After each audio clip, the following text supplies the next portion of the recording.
곧 포럼이 시작되겠습니다.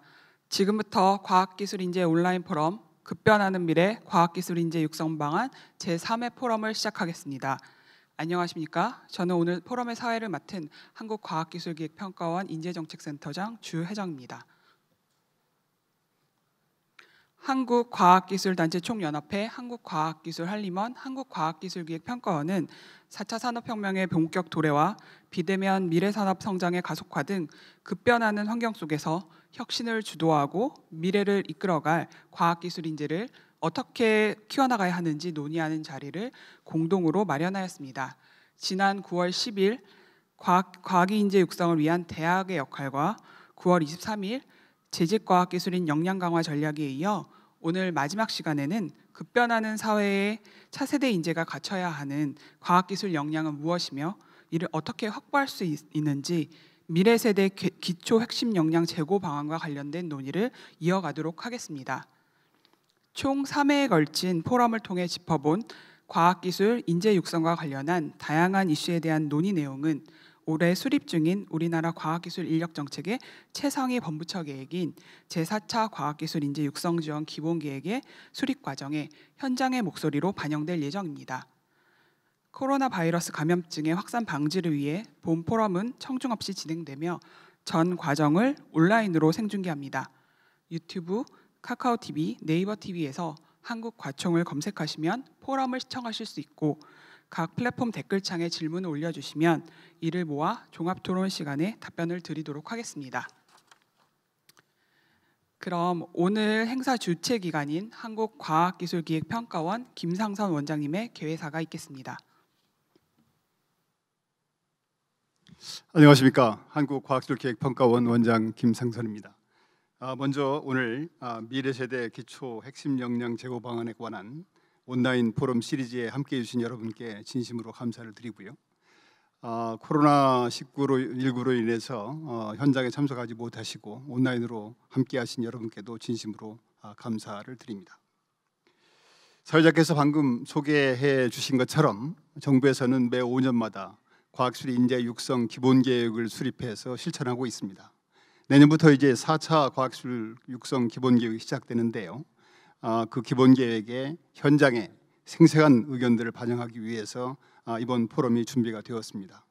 앞에 두 번의 포럼은 대학 또 재직자 이런 분야에 대해서 했는데 오늘은 이제 미래 세대의 핵심 기초 역량에 대한 의견을 모으는 자리가 되겠습니다. 뭐 잘 아시다시피 지금 어느 때보다도 과학기술이 중요한 시기인 것 같습니다. 뭐 지금 글로벌 경쟁 미중 간의 패권 전쟁도 결국은 그 근저에는 첨단 기술이 숨어 있고요. 오늘날 지구촌이 당면하고 있는 각종 지구촌 문제 해결을 위해서도 과학기술이 핵심적인 역할을 담당하는가 하면은 과학계에서 풀지 못하는 난제, 빅사이언스 같은 것들 풀기 위해서도 또 과학기술이 필요한 것 같고요.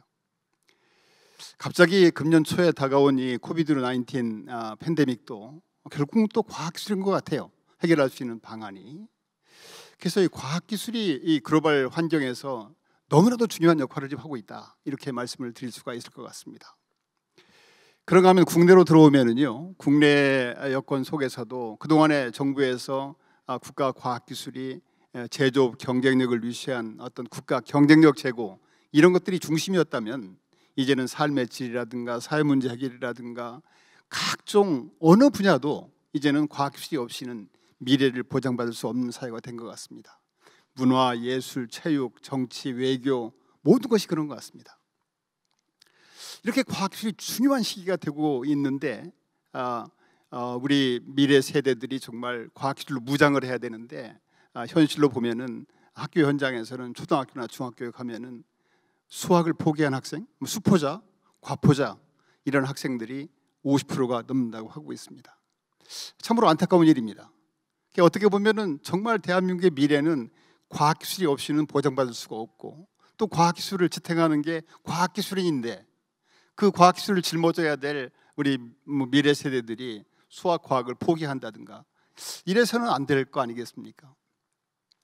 비단이 과학기술자가 되기 위한 사람에게만 필요한 기초 역량은 아닌 것 같습니다.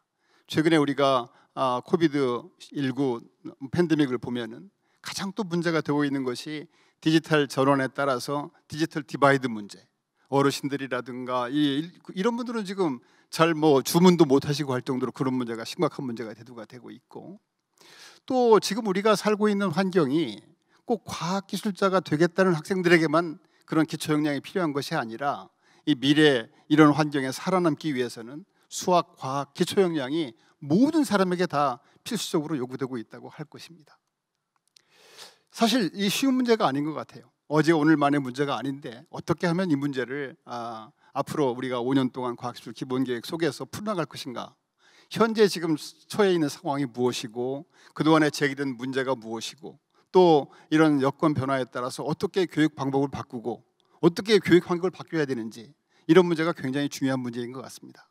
그래서 오늘 이 포럼을 통해서 앞으로 이 미래 세대의 기초 핵심 역량을 어떻게 하면은 강화해 나갈지, 이런 방안들이 모색되는 좋은 기회가 될 것으로 기대하고 있습니다.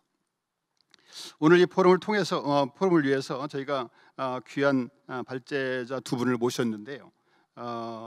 서울대학교의 송진웅 교수님과 권오남 교수님이십니다. 두 분 다 스템 교육의 현장에서 늘 고민하시고 이끌어 주시는 분들입니다. 진심으로 감사를 드립니다. 아울러 이 발제에 이어서 그 패널 토론 시간에 또 세 분의 전문가님들을 모셨습니다. 서강대학교 이범훈 교수님과 이화여자대학교의 김성진 교수님, 그리고 무학중학교의 손미연 선생님을 모셨는데요. 역시 바쁘신 중에도 함께해 주신 발제 또 토론 전문가 여러분께 진심으로 감사를 드립니다. 아울러서 오늘 온라인으로 함께해 주시는 분들께서도 자유롭게 의견을 개진해 주시면은 이따가 종합 토론 시간에 그런 주제에 대해서 토론을 하도록 하겠습니다. 앞에서 말씀드린 것처럼 오늘 주신 귀한 의견들은 내년부터 시작되는 제4차 과학기술 인재 육성 기본계획에 잘 반영이 되어서 국가 정책적으로 중점적으로 추진할 것으로 기대를 하고 있습니다. 다시 한번 오늘 함께하신 분들과 오늘 행사를 위해서 준비하신 모든 분들께 진심으로 감사드립니다. 감사합니다. 네, 원장님 감사합니다.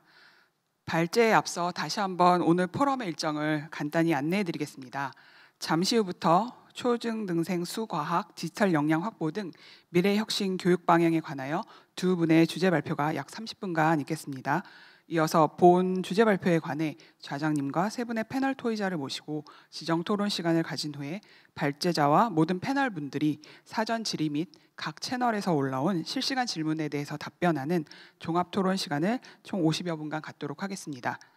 발표를 들으시면서 궁금하신 점들은 댓글창에 실시간 질문을 남겨주시면 주시기 바랍니다. 여러분의 적극적인 참여를 부탁드리겠습니다.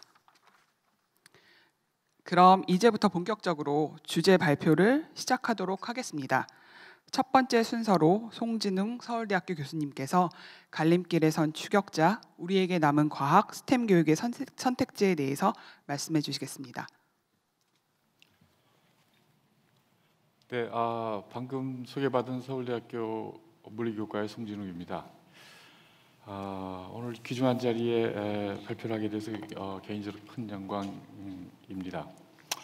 오늘 그 발표 제목은 갈림길에 선 추격자, 다소 자극적인 그런 제목이긴 합니다만 지난 몇 년 동안 평소에 고민해왔던 그 주제이기 때문에 이런 제목으로 발표를 하게 되었습니다.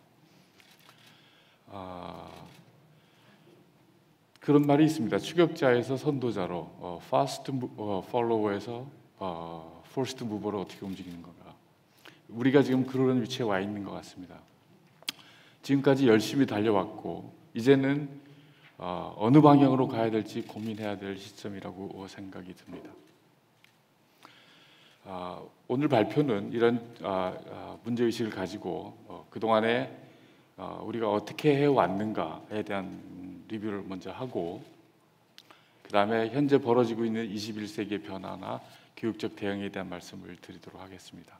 그리고 그러한 세계적인 변화 흐름 속에서 우리의 과학교육 혹은 스템 교육의 현재 모습에 대한 말씀을 드리고, 그리고 마지막으로 우리가 자그마하게 시도하는 변화의 시도에 대한 말씀과 함께 앞으로의 방향에 대해서 의견을 밝히도록 하겠습니다. 자, 먼저 우리에게 없는 세 가지가 있다고 생각을 합니다. 대한민국에 바꾸기 힘든 환경이 있고 거기에는 풍부한 천연 자원이 없습니다. 안타깝게도. 그리고 대규모의 관광 자원도 사실은 있다고 하기 어렵습니다. 그리고 많은 국가에서 소위 영어를 사용하는 국가로서 국가에게 있는 어드밴티지도 없습니다. 이 세 가지는 그 국가의 부를 결정하는 중요한 요소이긴 합니다만 우리에게는 있다고 하기 어려운 그런 상황입니다. 반면에 우리에게도 있는 세 가지는 있습니다. 하지만 19세기 말부터 4대 열강 중심으로 청일전쟁, 러일전쟁, 그 다음에 일제강점기, 6.25 그리고 분단이 남아있는 그런 아픈 어려움이 있습니다. 그리고 여전히 19세기 이후로 현재까지 우리를 둘러싸고 있는 경제적인 측면, 군사적인 측면, 정치적인 측면의 4대 열강이 있습니다. 이런 환경 속에서도 우리에게는 열정적인 사람들이 있습니다. 그게 어떤 경우에는 스포츠의 열기로 나타나기도 하고 어떤 경우에는 입시의 열기로 나타나기도 합니다. 결국은 우리에게 있는 것은 사람만 있다고 하는 것입니다. 이러한 어려움 속에서도 지난 70년 동안 혹은 80년 동안 우리나라는 과학기술을 통한 국가 발전을 위해서 많은 노력을 기울여 왔습니다.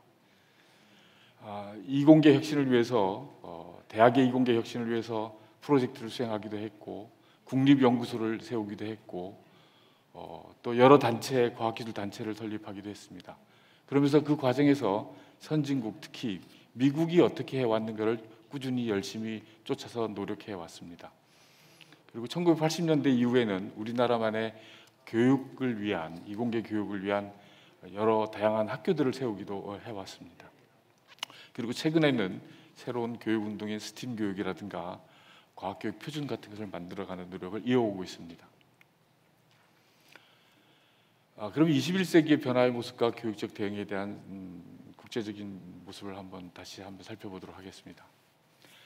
많은 사람들이 21세기는 위험 사회라고 합니다. 지금 보여드린 네 가지는 지난 3년 동안 대표적으로 우리나라뿐만 아니라 세계적으로 공유했던 그런 어려움과 재해와 재난입니다. 폭염, 미세먼지, 그 다음에 산불, 그 다음에 코로나, 이 세 가지가 있습니다. 이러한 어려움은 우리뿐만의 문제가 아니라 세계가 공유하는 문제고 아까 원장님이 말씀하신 것처럼 이 해결책 또한 과학기술을 통해서만 해결이 가능한 그런 부분인 것이기도 합니다. 또 하나의 중요한 특징은 해마다 바뀌는 신기술의 키워드로 드러나는 그러한 변화의 속도입니다. 몇 년 전만 해도 4차 산업혁명이 가장 최신 용어였지만 빅데이터, 5G, 초연결 사회, 인공지능, 이제는 비대면, 언택트, 그리고 뉴노멀이라고 하는 용어들이 거의 해마다 새롭게 나오는 용어들입니다. 앞으로도 어떻게 변할지 모르겠습니다. 그 속도가 가히 무섭고 또한 그렇기 때문에 평생 학생이나 모든 시민들은 평생에 걸쳐서 무한히 학습하고 적응해야 되는 그런 사회로 진입하는 것인 것 같습니다. 이러한 변화의 속도에 발맞춰서 21세기 들어와서 선진국을 중심으로 새로운 과학교육을 위한 비전들을 제시하려고 많은 노력을 했습니다. 영국, 일본, 싱가포르, 유럽의 여러 나라들 그리고 가장 열심히 했던 곳은 미국의 프로젝트 2061이라고 하는 것입니다. 미국의 프로젝트 2061은 거의 지금 40년 이상 이어져 오는 그런 거대한 지속적인 과학교육 혁신을 위한 프로젝트에 해당한다고 할 수 있겠습니다. 뿐만 아니라 과학교육뿐만 아니라 교육의 혁신도 이루어지는데 그 교육의 혁신의 가장 큰 흐름은 지금까지 강조해왔던 지식 중심의 교육에서 학생 개개인의 역량을 바꾸기 위한 역량을 증진시키기 위한 방향으로 바뀌고 있습니다. 이 또한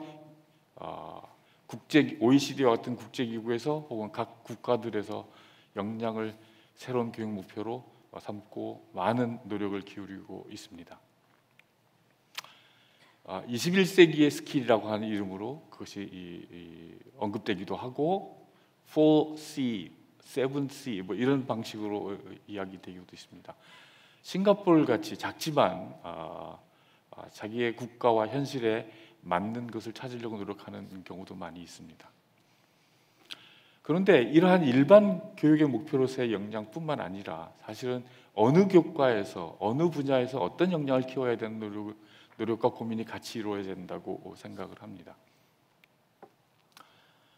또한 굉장히 중요한 변화가 우리가 4차 산업혁명 이후로 학습 무엇인가를 알아가는 방식이 전혀 새로운 방식으로 바뀌었다고 하는 것입니다.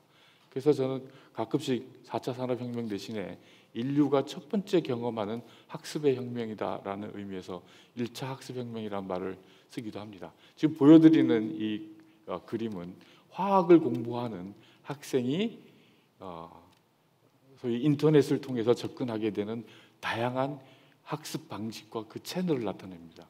아마 여기 계신 많은 분들과 우리 대학생들은 이미 이렇게 하고 있을 겁니다. 온라인을 통해서 도서관, 학교, 학회, 컨퍼런스, 가상 실험실 모든 것에 다 접근하는 그런 시대에 도달한 것이 사실입니다. 그러면 우리의 과학과 스템 교육의 현재의 모습을 다시 한번 점검해 볼 필요가 있다고 생각이 듭니다. 아까 처음에 제가 우리나라에 있는 3가지와 없는 3가지 중에 그래도 유일하게 우리가 기대할 수 있었던 것이 열정적인 사람들이라고 했는데 그 사람들도 이제는 줄어들고 있습니다. 아마 코로나가 종식되고 난 1년이나 2년 후에도 여전히 이 문제는 가장 심각한 우리나라의 문제로 남아있을 것입니다. 한 세대가 거치면서 2분의 1씩 신생아가 줄어듭니다. 1970년대에 100만 명을 넘던 신생아가 2020년에는 30만 명이 안 되는 숫자로 줄어들었습니다. 이 속도로 계속 갈 것이고 당분간은 이 트렌드는 변하지 않을 것 같습니다. 그래서 우리가 가지고 있던 마지막 리소스도 이제는 굉장히 심각한 위기에 놓여 있다고 볼 수 있습니다. 한편 우리나라의 학생들은 상당히 국제 비교에서 여기는 OECD 피사 성적을 보여주고 있습니다만 피사나 팀스나 상당히 괜찮은 성적을 유지하고 있습니다. 다소 몇 년간 하락을 하다가 다시 최근에 회복하는 그런 경향성을 보이고 있습니다. 상대적으로 상당히 상위권에 속해 있지만 그러나 그것을 자세히 살펴보면은 소위 동아시아권에서는 상위권이라 할 수 없습니다. 가장 높은 곳에 중국의 여러 도시가 있고 홍콩, 마카오, 대만, 일본들이 우리를 앞서거니 하고 있습니다. 이러한 패턴은 지속적으로 이어져 오고 있는 경향성을 보이고 있습니다. 더 심각한 것은 이미 다 알려져 있습니다만 우리 학생들이 상당히 괜찮은 성적을 유지하지만 과학에 대한 자신감, 흥미, 태도, 인식 이런 정의적인 감성적인 측면은 세계 최하위권입니다. 꼴찌이거나 꼴찌에서 2번째 정도 하고 있습니다. 그래서 결국은 공부는 열심히 하는데 공부를 하고 난 다음에는 과학이나 과학 공부 혹은 스템 분야에 대해서 자신감을 잃는 그러한 학습을 하는 그러한 것이 지난 몇십 년 동안 지속되어 온 현상입니다. 바로 이 부분이 우리가 반드시 해결돼야 될 부분이라고 생각이 듭니다. 한편 우리 교실을 살펴보면은 최고 수준의 우리나라 교사들이 선생님들이 계시지만 그 선생님들의 역할이 지나치게 주도적입니다. 보여드리는 그래프는 다른 국가에 비해서 우리나라의 선생님들이 학생이 한 번 발언할 때마다 선생님은 22번을 발언하는, 다시 말해서 학교 교실 내에 의사소통을 선생님들이 주도한다고 볼 수 있습니다.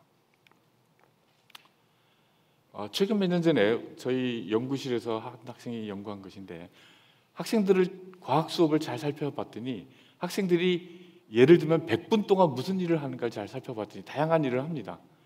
95분 동안 아무 말도 안 해요. 4분 동안 이야기를 하는데 수업과 상관없는 이야기를 하고 수업과 상관 있는 이야기를 하는 것은 1분 동안 뿐입니다. 1%만 수업에 외적으로 참여를 한다는 겁니다. 물론 말은 하지 않지만 한 절반 정도는 열심히 수업을 수동적으로 듣고 이해하려고 하는 그런 패턴을 보이긴 합니다. 하지만 소통은 여전히 매우 부족하다. 교실 침묵이 있다라고 합니다. 한 학급이 얼마나 창의적인가 과학적으로라고 하는 조사를 하기 위해서 저희들이 연구를 해본 결과 상대적으로 낮은 측면과 상대적으로 높은 측면인데, 상대적으로 높은 측면은 교사가 학생들에게 도와주는 것은 상대적으로 높게 나타났습니다. 상대적으로 낮은 것은 학생이 직접 하는 경험과 참여는 상당히 낮은 것으로 드러났고, 참여를 하더라도 몰래 간접적으로 참여하는 패턴을 찾을 수 있었습니다. 더 심각한 문제 중에 하나가 저희가 이 입시와 관련되는 부분을 말씀을 드리지 않을 수 없습니다. 1908년 예를 들면 물리 2를 수능에서 시험을 봤던 학생이 한 2만 명 가까이 되고 화학은 6만 5천 명 가까이 됐는데 이 숫자가 전부 다 3천 명 아래로 떨어졌습니다.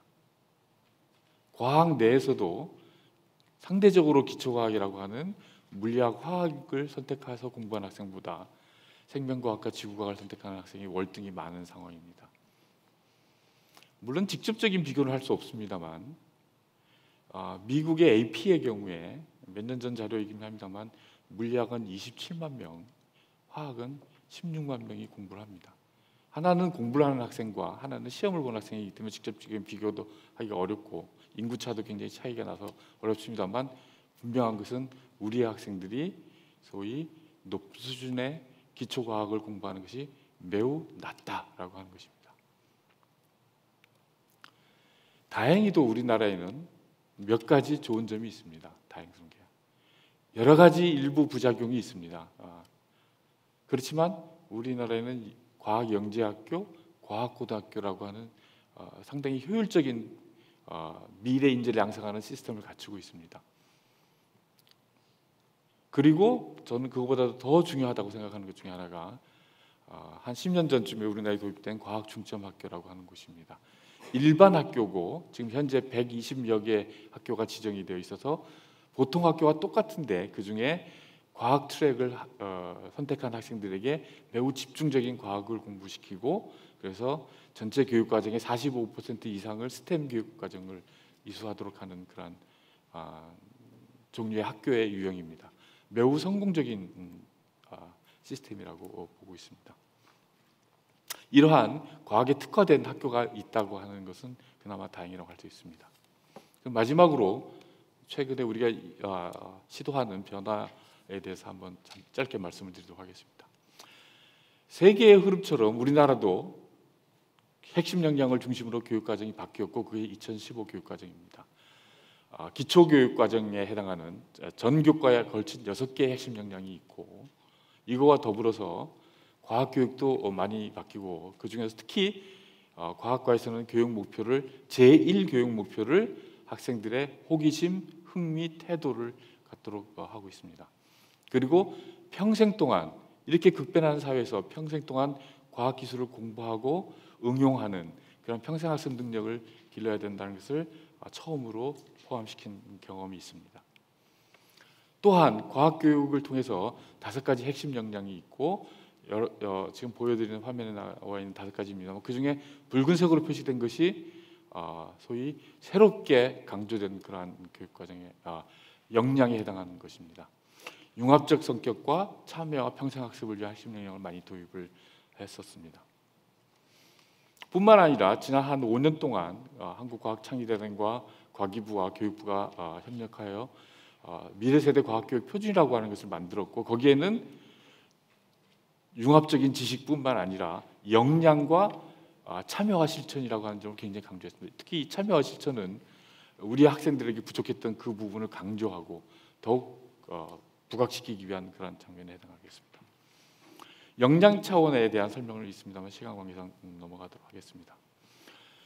마지막 한 가지 더 사례를 말씀을 드리면 서울 미래학교 아까 제일 앞장면에 보여드린 장면입니다. 현재 창덕여 중이고 2015년에 지정되었고 매우 성공적인 사례여서 대통령께서 직접 방문하시기도 했고 이 학교에 대한 연구를 해봤더니 성공의 조건이 몇 가지 있는데 하나는 스마트 환경이고 민주적 학교 문화였고 공부하는 선생님과 주도하는 학생, 이 네 가지 문화였습니다.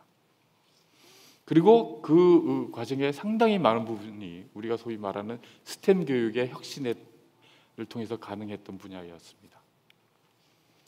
우리의 스템 교육에는 수학 분석을 해보면 몇 가지의 강점과 약점이 동시에 존재합니다. 그리고 기회도 있고 위협도 있습니다. 강점을 살리고 약점은 보완하고 위험 요인은 가능한 피해야 되겠습니다. 다만 문제는 위험 요인에 해당하는 것은 문화적인 요소이기 때문에 상당히 피해가기 힘든 그런 부분에 해당합니다. 우리에겐 우수한 교사와 특수한 학교가 있고 스팀 교육이 있습니다. 훌륭한 정부 조직도 있고 ICT 기술 인프라도 있고 국가 수준의 잘 갖춰진 행정 시스템을 갖추고 있습니다. 이러한 강점과 기회를 살려야 된다고 생각합니다. 과학교육은 기본적으로 과학과 교육이 만나는 것이고 어느 것을 더 강조하느냐에 따라서 기본교육과 전문교육을 강조하는 쪽으로 나아갈 수 있습니다. 하지만 이제 21세기가 오면서 과학도 순수 자연과학에서 기술공학, 보건의료가 합치는 큰 스템 분야로 변화하였고 교육 또한 거기에 인공지능이라고 하는 것이 교사와 학생 사이에 끼면서 전혀 다른 새로운 종류의 교육을 할 수밖에 없는 상황이 되었습니다.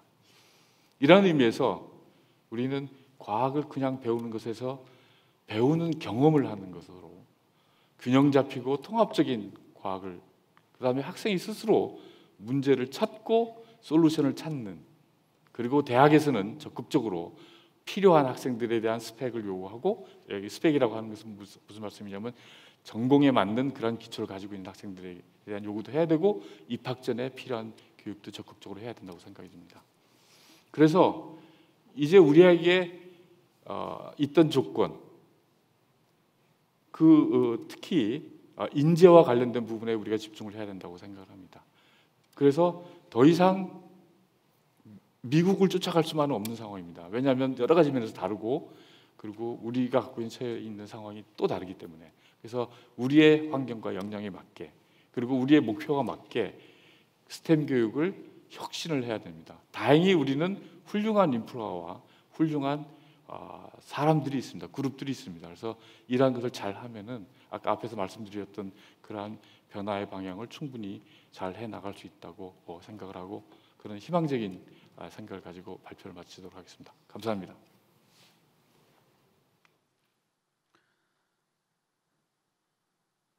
발표 대단히 감사드립니다. 이어서 두 번째 주제 발표가 이어지도록 하겠습니다. 두 번째 발표는 권호남 서울대학교 교수님께서 기초가 탄탄한 차세대 과학기술 인재 양성 방향에 대해서 말씀해 주시겠습니다.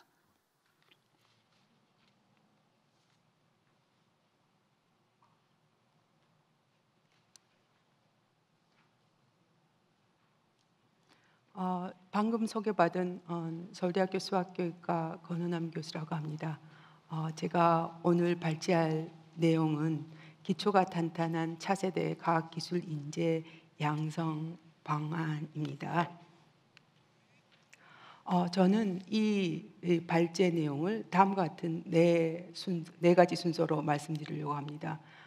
차세대 미래 인재의 인재와 관련된 과학기술 인재 지원 기본 계획의 개요를 말씀드리고, 현재 되고 있는 현황 진단과 문제점, 기본 계획 방향, 그리고 대표 과제의 순으로 말씀 올리도록 하겠습니다.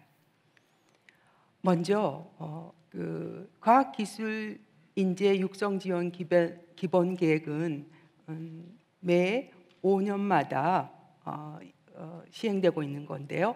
2021년에 제4차 기본계획을 앞두고 있죠. 처음 시작은 2006년에 시작했습니다. 법적 근거는 이공계 지원 특별법 제4조 및 시행령 3조입니다. 그래서 제4차 기본계획은 미래 변화를 적극적으로 반영하되 기존 정책과 연속성을 유지하면서 저희가 논의했습니다. 그래서 전체적으로 이 기본 계획이 어떻게 구성되었는지, 어떤 논의가 있었는지를 좀 말씀드리는 게 도움이 될 것 같아서요. 저희가 이제 총괄위원회가 있었고 6개의 분과가 있었고, 제가 맡은 분과는 초중등 분과였습니다. 제가 이제 위원장을 맡고 여러 전문가를 모셔서 지난 5월부터 8월까지 저희 분과에 대한 계획을 이미 제출한 상태입니다. 그래서 오늘 제가 발제할 내용은 저희 분과에서 토론된 내용을 중심으로 말씀드리도록 하겠습니다. 우리 분과는 제 4차 기본계획의 비전과 목표를 발맞춰 그러니까 디지털 전환이라는 거죠. 혁신을 선도하는 과학기술 인재 강국을 실현하는 것을 비전으로 삼고, 목표로는 과학기술인의 지속 성장하고 활약할 수 있는 생태계 조성이었습니다. 그래서 초중등 분과에서는 기초가 탄탄한 미래 인재 양성으로 세 가지 과제를 방향을 추진 전략을 세웠는데요. 초중등생들의 수과학 디지털 기초 역량 제고와 과학기술 흥미 제고, 아까 송진욱 교수님께서도 말씀하신 것처럼 피사나 팀스에서 우리나라 학생들의 흥미가 거의 세계에서 꼴찌권이죠. 최하위권이 있는데요. 그런 문제점. 그다음에 첨단 기술 기반 교수법과 교육 방식의 혁신이었습니다. 현황 진단과 문제점에 대해서 말씀드리도록 하겠습니다.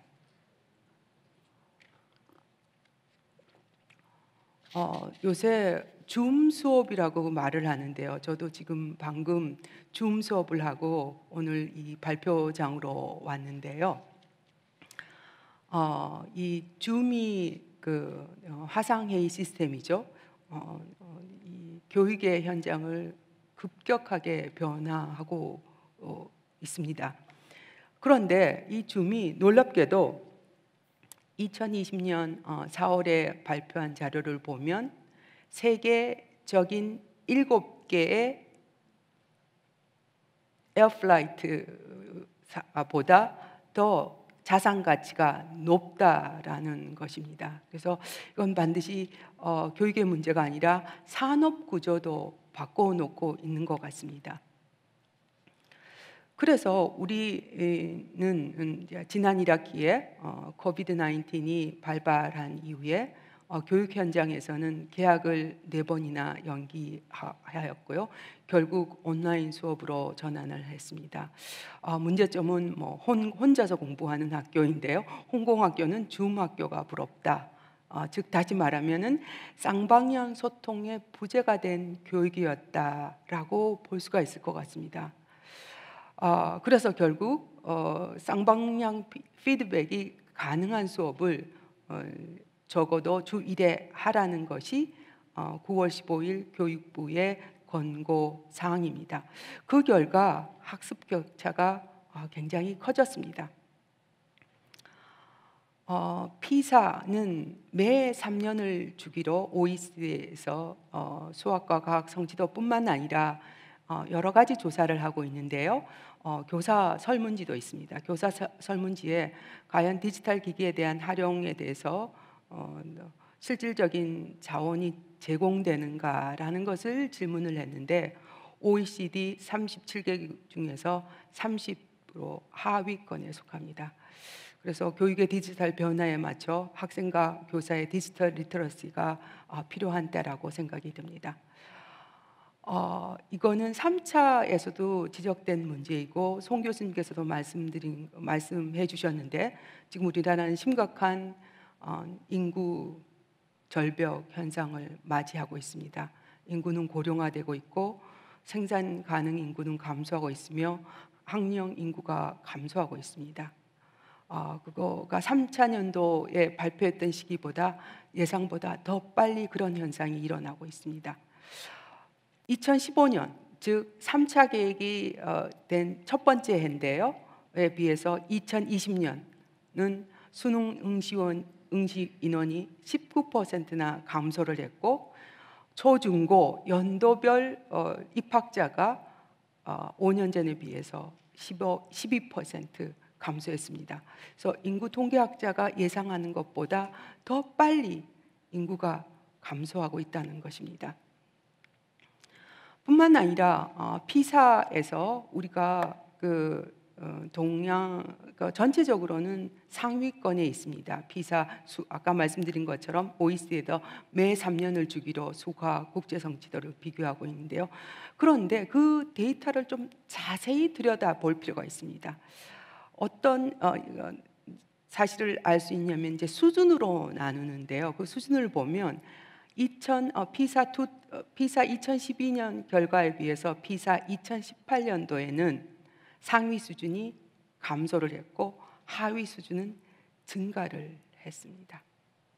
그래서 이 기초 역량이 부실화되고 있다는 것이 이런 데이터를 면밀히 분석하면 나오는데요.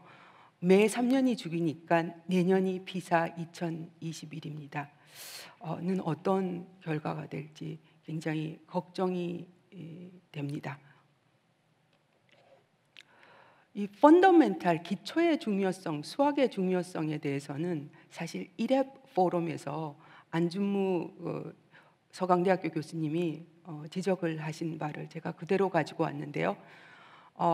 그 인공지능이 중요하다고 그래서 코딩 교육을 강화해서 단순히 코딩 교육만 강화한다고 인재가 양성이 되는 건 아니다.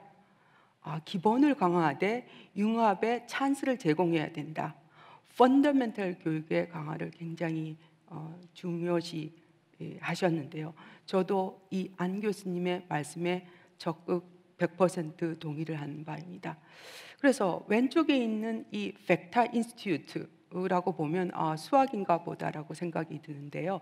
사실은 캐나다 정부에서 2017년에 토론토에서 설립한 인공지능 연구소 이름입니다. 벡터 연구소요. 이거는 단적으로 이 수학의 중요성, 펀더멘털의 중요성을 잘 나타내는 사례라고 할 수 있겠습니다. 사실은 이제 우리나라의 대기업에서 토론토에 인공지능 연구소가 2018년에 세웠고 작년에 그 연구소 소장으로 벡터 인스티튜트의 설립자 중 한 분을 소장으로 영입했다는 소식도 우리한테 전해졌습니다. 그런데 벡터는 2021년 수능에 나오지 않습니다. 수능 범위에서 제외가 되었습니다. 사교육의 문제, 어제 오늘의 일은 아니죠. 근데 영재 학교의 문제인데요. 이 영재는 사교육으로 만들어진다라는 것이죠. 그런 영재 교육의 문제, 사교육에 의존하고 진학 수단으로 변질하고 있는 그런 문제가 있습니다. 그래서 이런 문제점을 저희가 공감을 하고, 그래서 앞으로는 미래형 학습 경험과 기초 디지털 소양을 강화하는 교육으로 흥미를 좀 더 제고시킬 수 있는 방안으로 그리고 진로 이게 중학교 자유학기제와 연결이 돼서 컨설팅을 하고 학습 지원을 할 수 있는 그런 시스템을 갖추되 수학과 기초 역량을 통해서 이공계 전공의 경쟁력을 증진시킨다라는 거고요. 그래서 소수의 학생이 아니라 잠재력을 가진 모든 학생이 과학 영재, 수학 영재로 성장할 수 있는 체계전을 지원을 하겠다라는 것이 저희가 기본 방향으로 잡았습니다. 그럼 이 방향에 따라서 구체적으로 조금만 더 설명을 드리면 미래혁신 경쟁력 제고인데요. 기초 기반 교육이 너무나 중요하고 핵심 역량, 이제 이 교육 과정도 지식 중심이 아니라 핵심 역량 중심으로 이미 2015년에 바꾸고 있었는데요.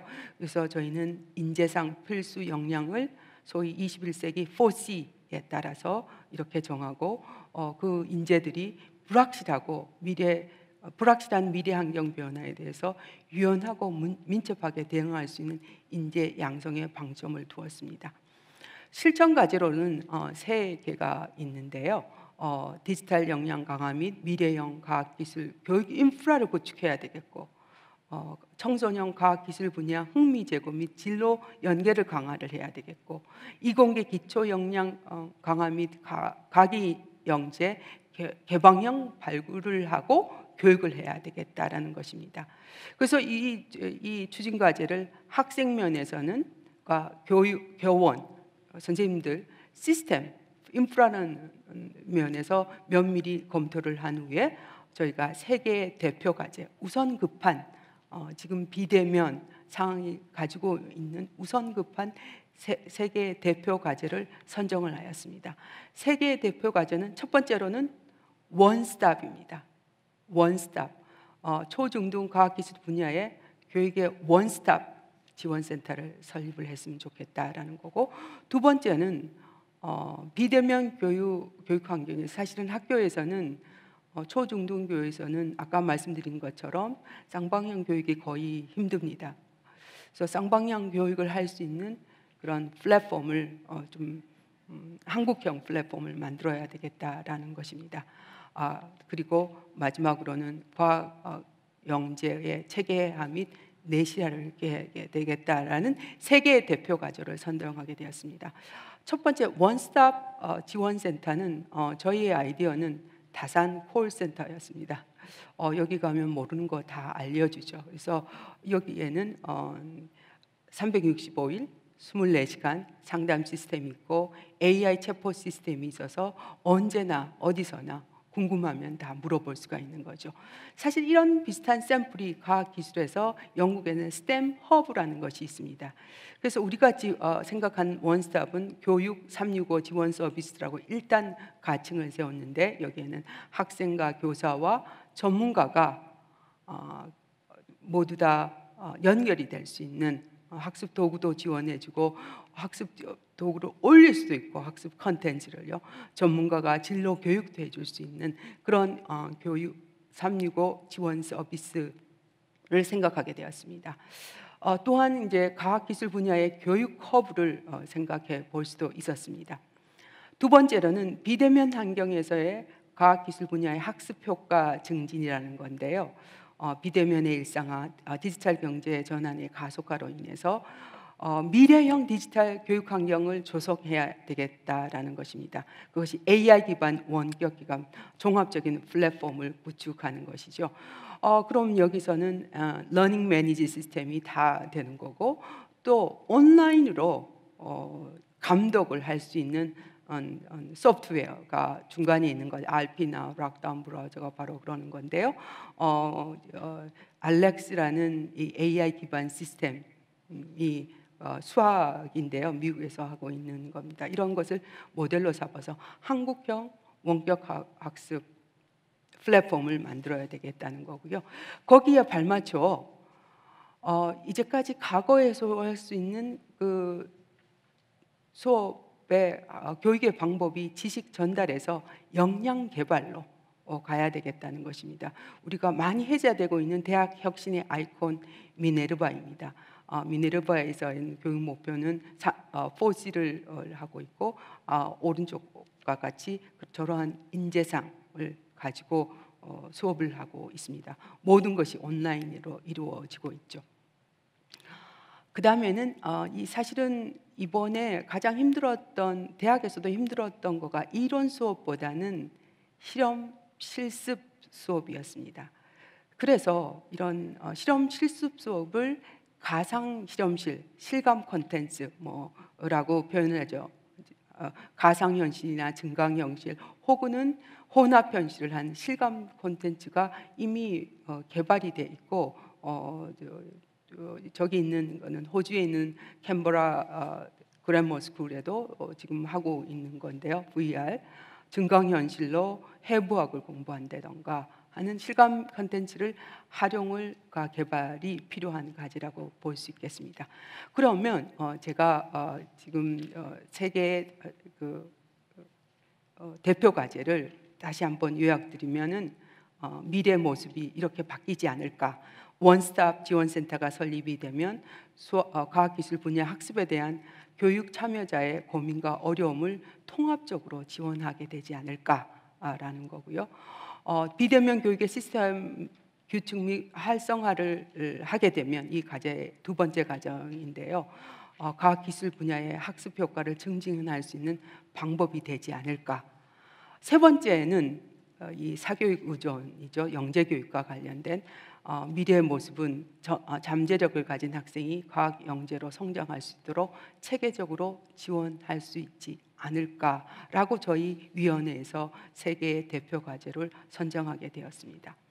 그래서 이 세 번째 과제에 대해서는 사실 지금 영재 교육은 선선발 후 교육인데 앞으로는 점진적으로 선교육 후 선발 체제로 나가서 진학부터 성장까지 연계 지원할 수 있는 방안을 생각을 했습니다. 하고 이거를 저희 계획으로 제출을 했습니다.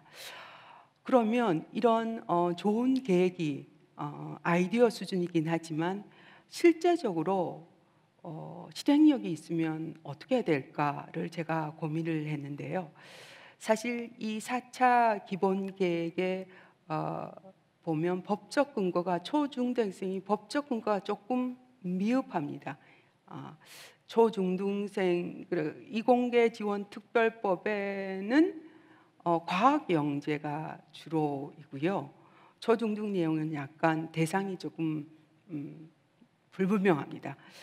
교육부에 과학, 수학, 정보, 교육, 지능법이 있습니다. 거기에는 과학, 수학, 정보, 교육, 디지털 교육에 관한 모든 것을 아우르고 있는 것이죠. 그래서 이런 좋은 계획이 더욱 구체화돼서 실효성, 실행력을 가지려면 정부 부처 간 협력을 통해서 가능하지 않을까 생각을 해보았습니다. 그 실행력 다시 한번 더 말씀드리면 2019년에 초중등의 예산이 이 정도밖에 되지 않았습니다. 그래서 이 정도 예산이 2021년에 된다면 저희가 제안한 과제가 실행되기는 단독으로는 굉장히 힘들 것 같습니다. 그래서 교육부의 디지털 뉴딜 사실 5월 달에 발표한 거죠. 그거 협조하면은 아마 가능하지 않을까라고 생각을 해보았습니다. 내일 모레가 한글날입니다. 한글날을 맞아서 제가 생각해 본 거가 기초가 탄탄한 차세대 인재교육의 인재 양성의 중요성을 용비어 첨가해서 찾을 수 있었습니다. 뿌리가 깊은 나무는 바람에 움직이지 아니하므로 꽃이 좋고 열매가 많으니 라는 것을 찾아볼 수가 있었고, 인재 양성의 중요성은 중국 철학자이죠. 관자의 일수백학에서 찾아볼 수 있었습니다. 이상으로 제 발제는 마치도록 하겠습니다. 감사합니다. 네, 발표해 주신 두 분의 발제자분들께 진심으로 감사드립니다. 지금부터 패널 토론을 시작하도록 하겠습니다. 당초 좌장을 맡아주시기로 하셨던 민경찬 교수님께서 오늘 예기치 못한 사정으로 참석하지 못하게 되셨습니다. 이 점 양해를 부탁드립니다. 오늘 따라서 패널 토론의 진행은 김상선 한국과학기술기획평가원 원장님께 좀 부탁을 드리도록 하겠습니다. 안녕하세요. 다시 인사드리겠습니다. 한국과학기술기획평가원 원장 김상선입니다. 오늘 영광스럽게도 귀한 자리에서 패널 토론 좌장을 맡게 되었습니다. 앞서서 그 송기룡 교수님, 권원남 교수님 귀한 발제 감사합니다. 두 분, 송 교수님께서는 이전에 그 과학교육학회장 역임하시고 날카롭게 그 스템 교육의 혁신이 필요한 때다, 또 우리 가능하다, 이런 내용을 말씀해 주신 것 같고요. 권원남 교수님께서는 또 수학교육학회장도 역임하셨고, 특별히 이번에 기본계획 아마 분과위원장으로 활동하시면서 구체적인 실행 과제들을 지금 제시해 주셨습니다. 사실 이 미래 세대의 기초 핵심 역량 참 쉬운 과제는 아닌 것 같습니다. 오래된 화두이고 아무리 이상적인 어떤 제도가 있어도 우리 교육 현실에서 또 여러 가지 고려할 사항들이 너무나 많은 것 같습니다. 익히 많이 경험했죠, 저희가. 그렇지만 최근에 교육 그 환경이 너무나 급변하는 것 같아요. 지금 뭐 코비드-19 팬데믹이 모든 분야에서 변화를 가져오고 있지만 교육 분야도 결코 예외인 건 아닌 것 같습니다. 오늘 제시해 주신 여러 가지 그 내용 중에서도 특히 저는 그 팬데믹이 가져온 어떤 언택트, 온택트 또는 뭐 디지털 트랜스포메이션 이런 여건 속에서 어떻게 우리가 교육 방법이라든가 교육 컨텐츠라든가 이런 것들에 근본적인 변화가 있어야 될 거 아니겠는가 이런 생각을 많이 해봤는데요. 오늘 또 내용에서 다뤄지지 않았고 또 기본계에서 뭐 이런 그 범위가인지는 모르겠습니다만은 디지털이라는 것이 사실은 국경이 없습니다. 국경을 넘어서 우리가 얼마든지 온라인 컨텐츠를 잘 개발하게 되면은 어쩌면 글로벌 교육 시장에 침투할 수도 있을 게 아닌가. 그런 것도 우리가 또 다른 기회라고 저는 생각을 하고 있습니다. 아무튼 이 오래된 화두 또 어려운 주제에 대해서 어떻게 하면 앞으로 5년간 정부에서 중점적으로 추진해야 될 것인지 이런 방향에 대해서 오늘 논의하는 자리가 될 것 같습니다. 앞에서 시간이 많이 지연됐기 때문에 시간이 많지 않아서 아마 오늘 토론 그 패널로서 세 분을 모셨는데요. 시간을 많이 드리지 못할 것 같습니다. 앞에서 한 8분 정도씩 말씀을 하시고 또 프로에서 또 온라인을 통해서 제시해 주신 그런 내용에 대해서 토론하는 시간을 가져보도록 하겠습니다. 오늘 저희가 아까도 소개드린 것처럼 그 패널 세 분을 모셨습니다. 참 귀한 분들인데요. 서강대학교의 이범훈 교수님 제 옆에 계시는데 현재 지금 한국물리학회 회장님을 역임하고 계시고요. 또 아태 이론물리센터 소장님을 역임하셨습니다. 오늘 귀한 참석 감사드리고요. 또 이화여대학교 김성진 교수님 제가 뭐 굳이 소개 안 드려도 국가과학기술연구회 이사님 또 국과심 기초연구진흥협의회 위원님 또 한국과학기술한림원 학술부원장님 이런 중요한 직분들을 역임하셨는데요. 오늘 감사드리고요.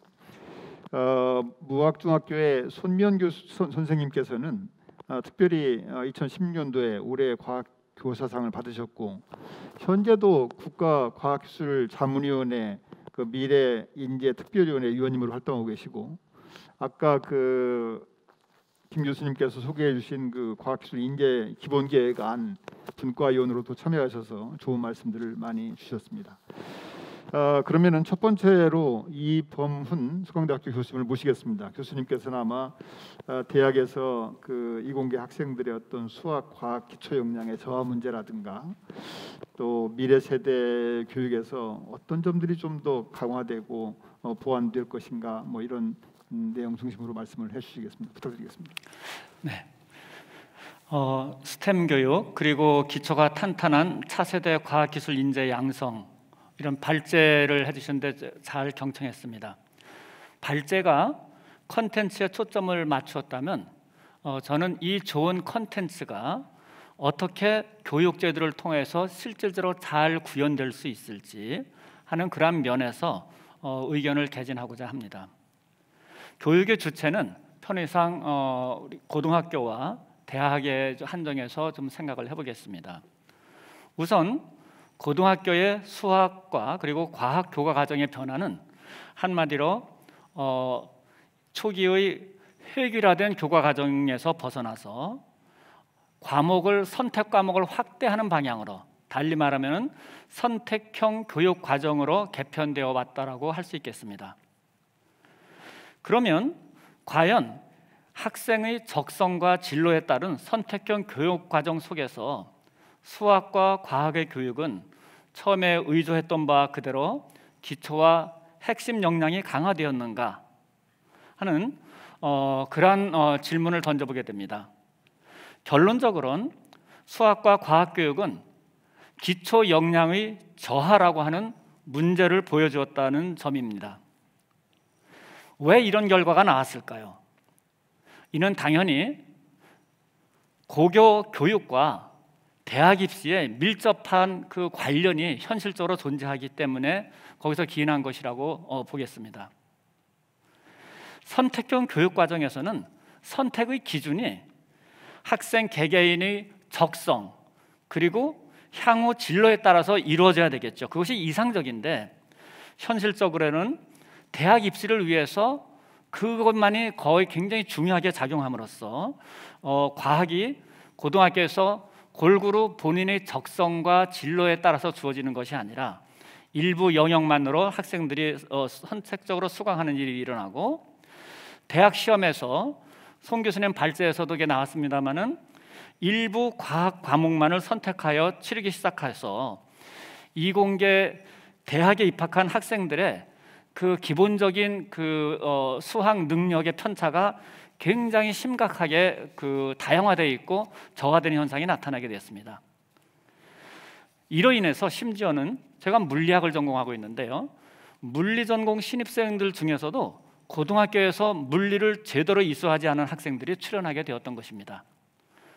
물론 이러한 폐단은 과학 과목에만 국한되어 있지는 않습니다. 우리가 수능의 외국어 과목에서 아랍어가 최상의 인기 과목이었다는 것은, 이것은 또한 시사하는 바가 굉장히 크다 하겠습니다.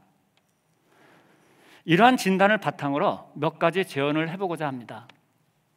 첫 번째로, 대학 전공, 우리가 수학 및 과학의 선택 과목을 대학 전공별 이수의 기초가 될 텐데, 이것을 대학이 입시 제도에서 제시를 구체적으로 잘 해줌으로써 고교 국어 과정에서 선택을 어떻게 해야 되는지, 바른 선택이 무엇인지 그 대학 입시를 위한 그러한 가이드를 대학이 해주는 대학이 역할을 잘 해줘야 되지 않는가 하는 점입니다. 비이공계 대학으로 진학을 하거나 혹은 직접 사회 진출을 하고자 하는 그러한 학생들 경우에는 물론 수학 및 과학 교육은 기본적인 소양이 아마 교육의 목표가 되지 않을까 생각합니다. 그러나 한편 이공계 대학을 진학하는 학생들 경우에는 이들이 대학에서 전공하고자 하는 그 과목에 수학할 수 있는 능력, 이것을 가능케 해주는 것이 고등학교에서의 바로 수학 과학 교육의 기초와 핵심 역량 강화의 교육 목표가 되어야 할 것입니다. 바로 이 부분이 현재는 잘 작동하지 않는다는 거죠. 따라서 이 문제를 푸는 것은 이것이 제대로 작동할 수 있도록 대학이 좀 더 적극적으로 이것을 푸는 데 앞장서서 대학 입시 제도를 통해서 잘 반영돼서 그 전공을 이수하고자 하는 학생들이 거기에 필요한 수학 및 과학의 기초 과목을 잘 이수하고 진학할 수 있도록 하는 그런 역할을 해야 된다는 것입니다. 물론 이는 우리나라에서 처음 시도하는 것이 아니고 이미 굉장히 오래전부터 선진 외국에서는 실시되고 있는 제도입니다. 둘째로, 수학 및 과학 과목의 고급 과목, 다시 말하면 어드밴스드 플레이스먼트라고 하죠. AP 과목이라고 하는 이런 선택 과목도 한번 제공해 보는 것이 어떨까 하는 제안을 해보게 됩니다. 특히 이 중에서도 수학 교육은 아까 권 교수님께서도 수학의 기초로서의 중요성을 강조를 하셨는데, 이공계 대학에서 이미 실질적으로 수학을 제대로 이수한 학생들이 이공계의 굉장히 대부분의 그 학과의 전공 이수에 훨씬 더 잘 따라갈 수 있는 기본적인 역량을 갖추었다고 하는 것은 이미 충분히 자료로도 다 검증이 되고 있는 것입니다. 따라서 이러한 특히 이제 수학이라든지 수리 논리 능력을 잘 우리가 기초를 강화시켜주는 그런 교육은 아무리 강조해도 지나치지 않다라고 할 수 있겠습니다. 그러면 이 제도도 마찬가지로 사실 미국이라든지 선진 외국에서는 이미 AP 코र्स라는 이런 것이 잘 제공되고 있죠. 아까 손 교수님 발표에서 보게 되면 현실적으로 스템 교육의 버팀목이 되는 것이 과학을 중점 학교들 혹은 과학에 오리엔트된 영재 학교나 이런 과학 고등학교에서 버팀목이 돼준다고 말씀하셨는데, 조금 더 바른 우리가 지도를 하고 또 좀 더 다양한 우리가 어떤 획일화된 어떤 수준까지에서만 머물지 않고 학생들의 적성에 따라서 좀 더 수강해서 들을 수 있는 AP 코र्스 같은 걸로 좀 더 선택의 폭을 넓혀준다고 한다면 일반 고등학교에서도 학생들의 학업 적성에 맞거나 관심 있는 학생들한테 굉장히 큰 도움이 되지 않을까 생각합니다. 세 번째로, 교육 과정과 이해 시행제도 관련한 주체들 간의 다시 말하면 우리가 교육 과정을 우리가 굉장히 많이 중시하는데, 이것이 대학 입시와 직결되는 만큼 대학 입시에 관련된 그런 주체들, 그리고 이들이 대학에 들어와서 교육을 받아야 되는 거니까 대학의 그 고등교육을 담당하는 주체들, 이들 주체들 간의 부단한 의사소통이 굉장히 중요하고 이를 위한 제도적인 장치 마련도 굉장히 중요하다고 생각을 합니다.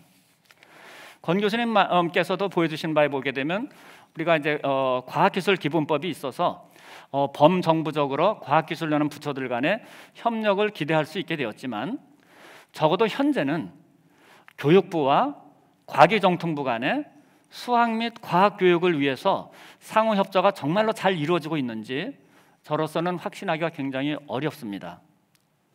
뿐만 아니라 교육부 내에서도 교육 과정을 담당하는 부처, 그리고 대학 입시를 담당하는 부처, 그리고 대학의 고등교육을 담당하는 부처가 각각 상이한데 이런 것들이 사실은 지속적으로 우리가 교육 과정 자체는 굉장히 좋은 내용으로 이상적인 제도를 우리가 마련해서 실시하고 있음에도 불구하고 오히려 기초 역량 저하라고 하는 반대 현상이 일어나는 현실에도 무관하지는 않다고 보입니다.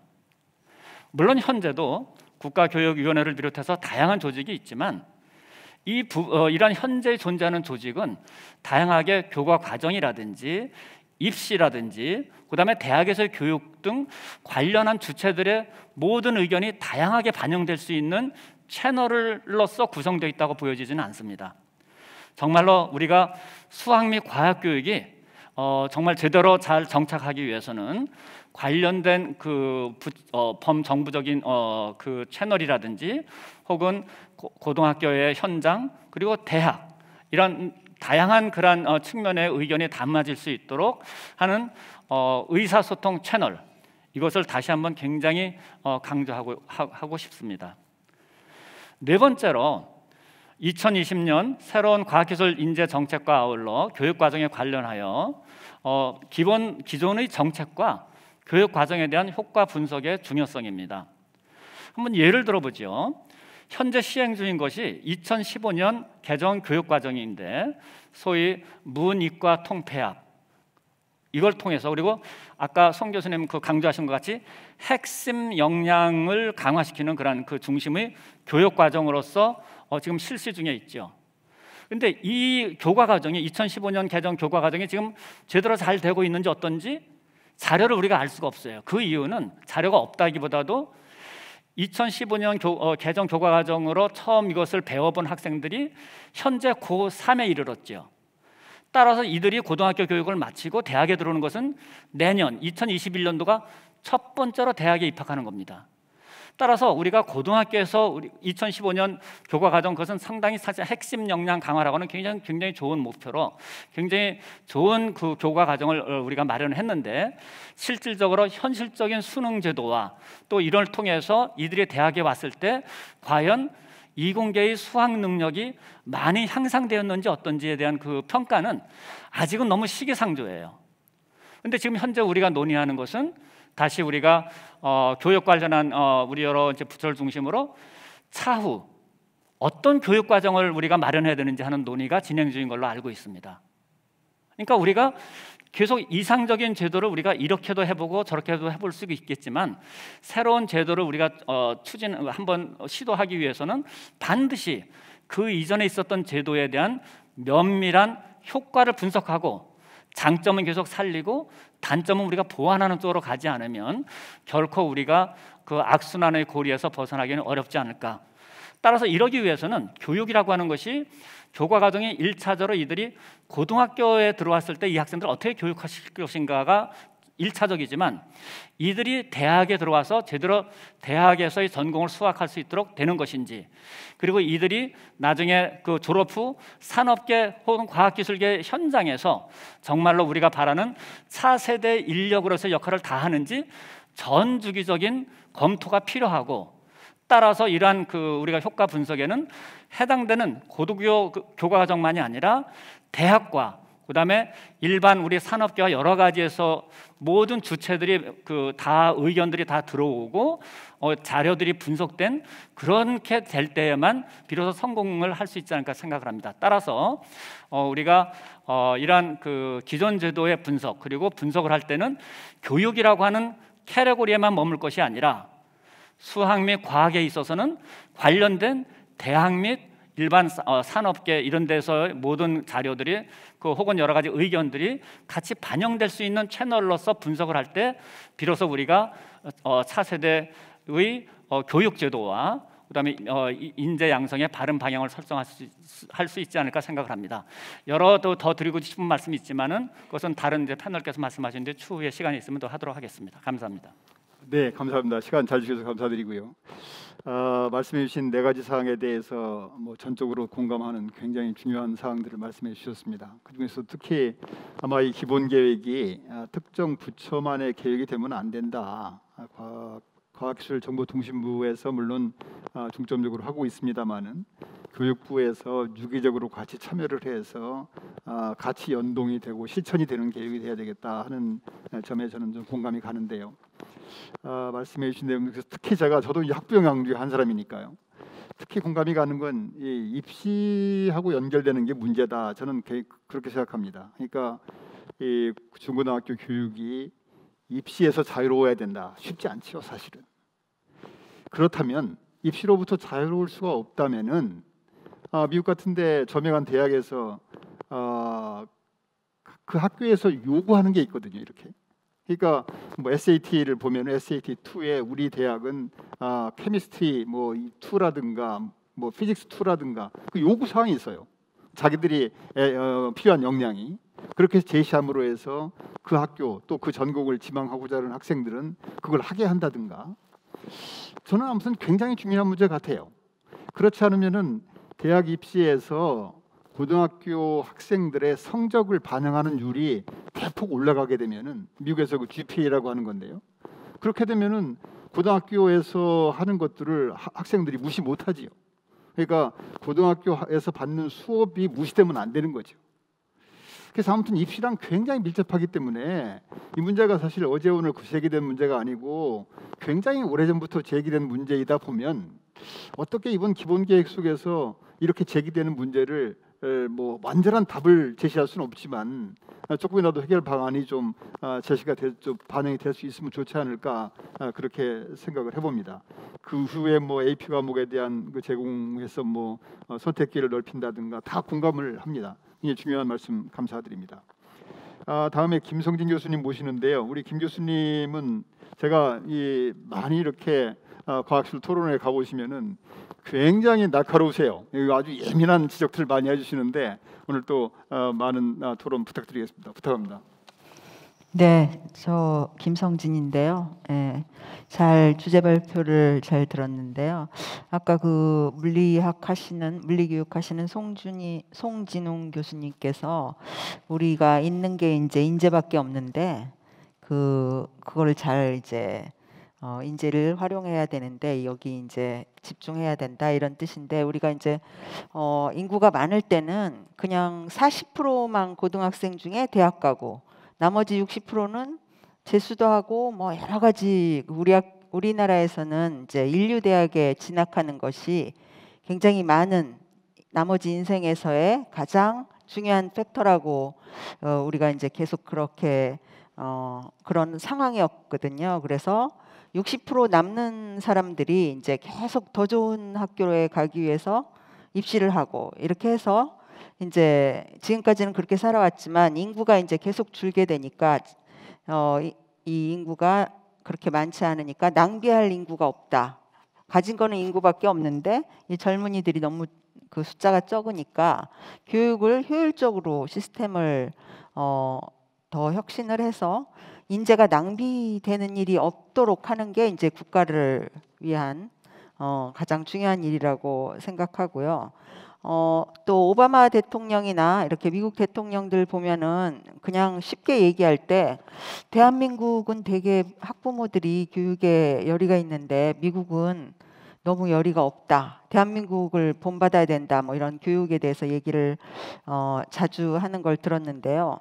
미국에서는 이제 많은 그 학교가 인류대학이냐 아니냐 이거에 대해서 굉장히 인생에 중요한 일로 작용하지도 않고 다른 기회도 대학 안 가도 인생에 다른 기회도 많이 있기 때문에 이제 대학 안 가고 현장으로 바로 가서 이 미국의 그 젊은이들은 일단 문제를 풀고 입시 시험을 보는 특기가 있는 게 아니라 현장에서 필요한 문제 해결 능력, 그걸 이제 현장에서 배워서 여러 가지 그 능력이 우리 한국의 젊은이들보다 뭐 못하다 이렇게는 할 수 없겠죠. 예를 들어서 노벨상을 탄다 보면은 우리는 이제 노벨상 아직 안 나오고 있는데 미국에서는 뭐 그 인류대학을 안 나왔더라도 한 20대 후반, 20대 중반에 그 아이디어가 창의적인 아이디어가 있어서 대학원 시작할 때 그 아이디어로 이제 나중에 한 5, 60대 됐을 때 그 일이 발전해서 노벨상을 타는 경우가 있는데 우리나라 같은 경우는 군대도 가야 되고 뭐 여러 가지 입시도 뭐 재수도 하고 뭐 이렇게 하니까 한 30살 됐을 때 겨우 이제 이 깊은 연구를 해야 되겠다. 뭐 이런 그 갭이 있게 되죠. 그래서 이제 나이가 많이 들면 그만큼 반짝이는 창의력도 얻게 되고 그래서 그런 창의력 있는 발견도 할 수 없게 되니까 우리가 인재를 효율적으로 활용하고 있지 못하다. 교육 시스템 같은 게 전반적으로 다른 사회 시스템도 조금 이런 걸 서포트하는데 미흡하다. 우리가 이런 거를 좀 효율적으로 바꿔야 된다. 모두가 이렇게 생각하고 있는데요.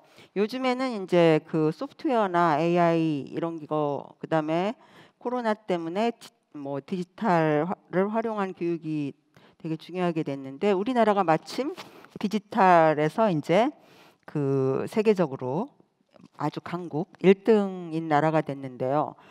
이런 것들을 우리가 최대한 활용하면 이 기회에 이제 혁신도 이룰 수가 있는데 교육의 혁신이라는 거는 대학, 산업체, 고등학교, 초중고등학교 교육자 이런 분들이 계속 소통을 해서 이 어떤 상황인가, 뭐가 부족한가 이렇게 같이 의논을 해서 이제 교육과정 같은 거를 정해야 된다고 저는 생각을 합니다. 그래서 지금 우리가 어려운 거, 대학에서 느끼는 어려운 점은 아까 이범문 교수님도 말씀하셨지만 2010년에서 15년 사이에 정해진 거다. 대학에서 우리가 느끼는 거는 학생들이 너무 기초 역량이 부족하다. 뭘 가리키려고 하면 그거를 기초를 안 가지고 있기 때문에 그런 어려움이 많거든요. 그래서 이제 3월 1일 개학하기 전에 과외 공부를 시키는 그 기초를 공부를 과외 공부처럼 시키는 일도 있었어요. 대학에서 개강하기 전에. 그래서 그 대학에서는 어려움이 많다. 그다음에 기업체에서는 대학에서 뭘 배워왔는지 모르겠다. 회사에 취업하면 우리가 다 다시 가르쳐야 된다. 모르는 게 학생들이 너무 많다. 대학에서 뭘 배웠는지.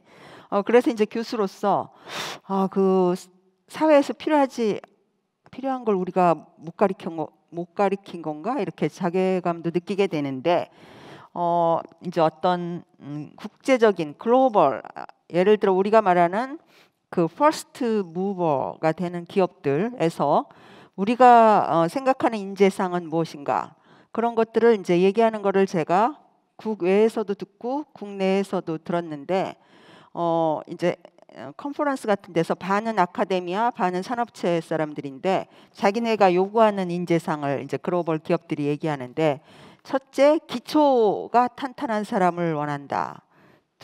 둘째는 협업을 잘할 수 있고 유연하게 사고를 변환할 수 있는 그런 사람.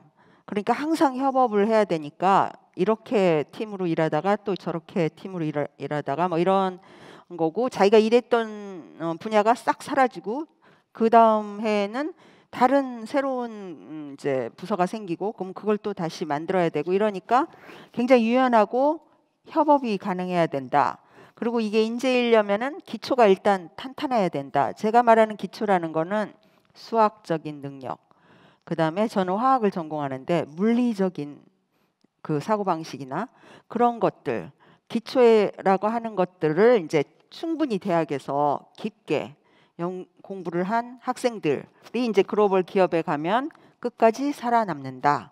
그렇게 이제 말씀을 하고요. 이 포럼이 이제 세 번 있었는데 두 번째 포럼에서 국내의 경우 삼성 SDI 김유미 고문께서 우리 삼성 예를 들어 삼성 SDI는 브라운관 만드는 회사였는데 지금은 2차 리튬 배터리 만드는데 총력을 다 기울이고 있다.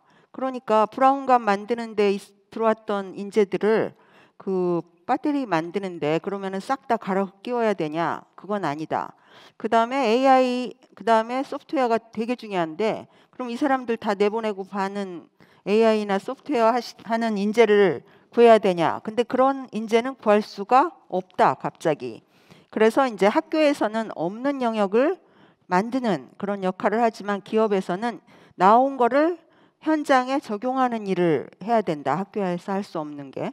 그래서 이렇게 서로 이제 상호 의존 관계에 있는데 기업을 잘 알고 현장을 잘 아는 사람한테 이제 새로 나온 AI나 소프트웨어 그거를 다시 재교육을 시켜가지고 현장에 적용하는 게 훨씬 효율적이다. 사람을 다 반쯤 이렇게 바꿔서 하는 거는 실제적으로 좀 불가능하고 또 실제 면에서 현장에 있는 사람들을 다시 교육해서 그쪽 새로운 분야로 적용하는 게 훨씬 더 빠르고 효율적이다 이런 말씀을 하셨고요.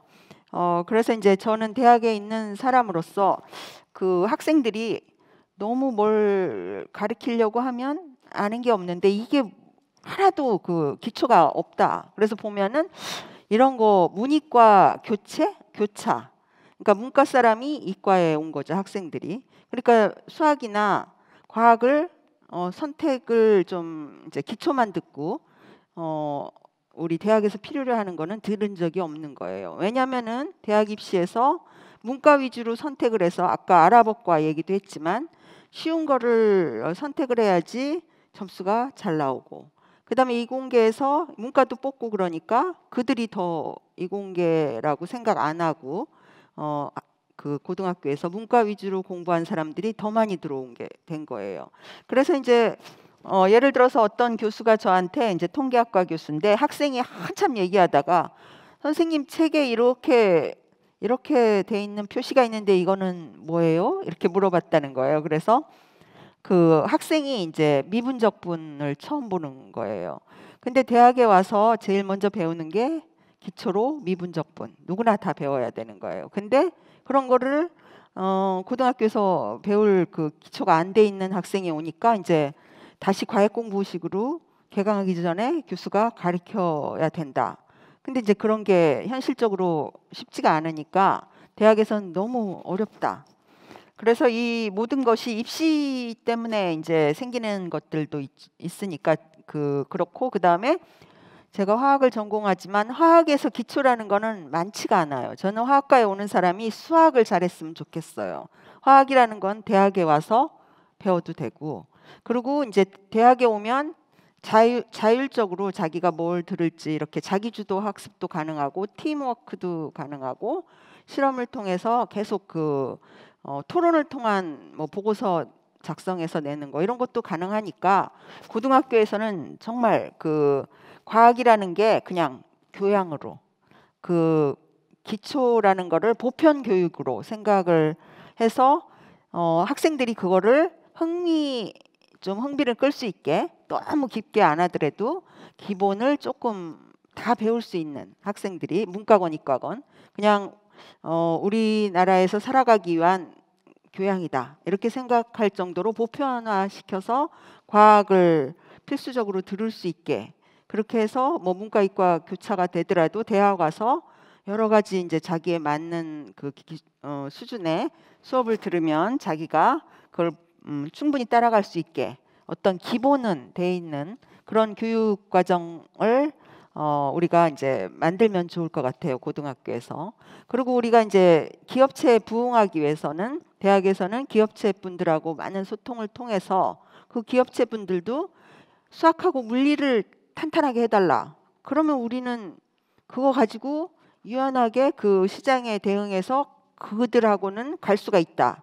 그런 인재는 우수하기 때문에 그렇게 잡다하게 뭐 그렇게 자세하게 기업에서 하는 걸 미리 배운다는 거는 하나도 소용이 없다. 왜냐하면 기업에 가면 그거는 이제 사업에 안 쓰는 이미 올드가 되잖아요. 그러니까 기업에서 요구하는 것들이 그 기초 역량을 갖춰달라는 거니까 이런 것들을 우리가 이제 수시로 많은 소통을 통해서 대학과 기업이 이제 그 필요한 거를 서로 이렇게 채워주는 일을 대학에서 해야 될 것 같고, 그다음에 요즘에는 뭐 수학인지 물리인지 그 노벨상 탄 사람이나 훌륭한 학자들 보면 수학인지 물리인지 화학인지 재료인지 공학인지 모르는 그런 분야로 연구를 하거든요. 그러니까 융합이 중요하다. 이거를 다 쓸 수 있는 그런 거를 고등학교에서 융합적인 문제 해결을 하는, 그러니까 한 시간에 배우는 게 아니라 한 학기 동안 하더라도 약간 이런 것들을 다 써야지 해결할 수 있는 문제 해결식, 서로 의논해서 토론을 하고 서로 질문하고 뭐 그런 단답식이 아니라 그런 식의 교육과정. 그래서 여기서 소프트웨어도 필요하고 AI도 필요하고 그런 거를 이제 개발을 해서 어릴 때 굉장히 흥미를 가질 수 있게 그런 교육과정을 했으면 좋겠다. 어떤 다 갈라서 뭐 화학, 생물, 지구과학 이렇게 하는 게 아니라 다 관계가 있으니까 그런 식의 프로젝트나 교육을 했으면 좋겠다. 그런 건데 이제 사실 이 모든 것이 입시 때문에 이제 되게 어려운 게 우리가 이제 모두 다 해결해야 될 문제라고 생각합니다. 이상으로 제가 생각하는 내용을 말씀드렸습니다. 네, 감사합니다. 역시 말씀을 들으면서 역시 참 교육이라는 게 어렵구나 이런 생각이 드네요. 그래서 교육 방법, 수요지향적인 인재를 키우는 거라든가 또 과학기술 지금 융복합 이런 추세에 어떻게 맞게 그런 인력을 키우는 거라든가 또 기존의 제도권의 어떤 근본적인 변화도 한 번쯤 고려할 때가 되지 않았는지. 지금 뭐 캠퍼스가 없는 미네르바 대학 같은 경우도 있지만 대학이 더 이상 필요 없다 이런 무용론도 지금 굉장히 빠른 속도로 전개가 되고 있거든요. 그래서 바로 현장에서 일을 하다가 필요할 때 학점을 따는 그런 추세가 아마 굉장히 가속화될 거다. 그래서 우리나라가 지금 저출산도 문제입니다만은 이런 어떤 교육 환경 변화에 따라서 대한민국 대학이 변하지 않으면 미래가 그렇게 밝지 않다. 이런 것도 굉장히 우리가 귀를 기울여야 될 분야라고 생각이 됩니다. 다음에 죄송합니다. 시간이 좀 쫓겨서 그렇게 많은 시간을 못 드려서 죄송한데요. 다음에는 손미연 선생님 모시겠는데요. 초중등 교육 현장에서 뭐 많이들 느끼시겠지만 수학과학 가서 얘기해 보면은 첫 마디가 어려워요. 재미없어요. 그 어디에 써요?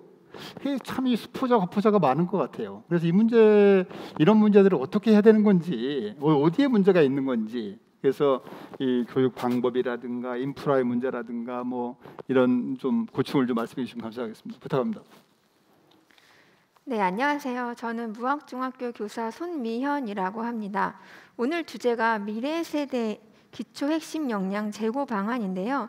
어쩌면 제가 미래세대에 가장 적합한 어린 아이들을 가장 많이 만나는 사람으로서 오늘 이 자리에 앉아 있는 책임감 그리고 어깨가 가장 무겁다고 생각이 들었습니다.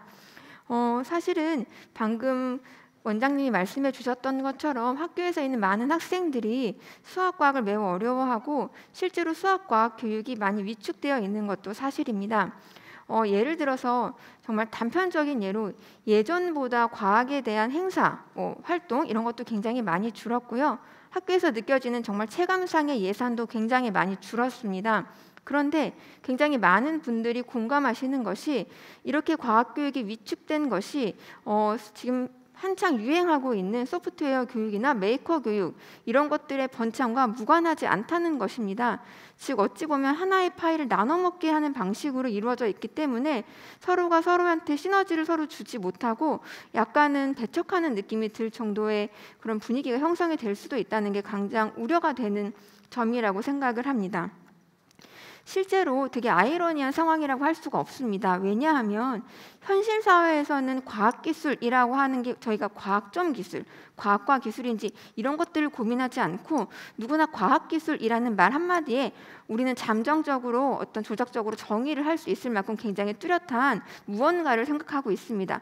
하지만 그게 교과가 나눠져 있는 학교로 딱 들어오는 순간 어떤 일이 벌어지냐면 이것은 과학, 이거는 정보, 이거는 기술 과정, 이렇게 분절적으로 가르치게 되고 누가 더 무엇을 어떻게 가르치냐에 대한 어떤 보이지 않는 반목 또는 이런 것들에 대한 이렇게 편안한 감정이나 분위기가 조성되지 않는 경우가 대부분인 것 같습니다. 사실은 이런 경우에 지금 예를 들어보면요, 이런 경우가 있습니다. 학교에서 굉장히 얼마 전에 메이커 공간이 많이 생겼습니다. 수많은 메이커 공간이 빈 교실을 활용하기도 했지만 기존 과학실을 리모델링해서 3D 프린터와 커터기 등을 넣어서 메이커 공간을 만들었습니다. 그런데 이 메이커 공간이 과연 누가 사용하는 공간이었을까요?